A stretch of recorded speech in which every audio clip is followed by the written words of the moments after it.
На старт вышли лучшие скакуны Якутии. На ипподроме Якутской сельхозакадемии проходят конные скачки на призы Минсельхоза.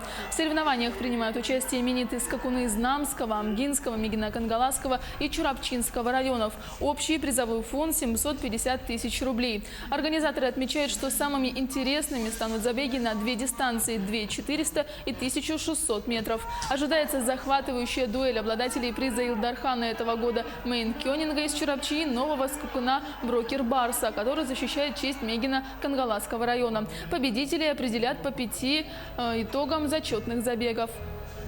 В целом мы плановые скачки все провели в хорошем уровне, потому что сезон закрываем, скажем, хорошо и уже готовимся, будем готовиться к следующему сезону. У нас в последний момент по всем районам расширяется ареал скачек, да, и, видимо, в следующем году будет план еще выше, чем в этом году скачек.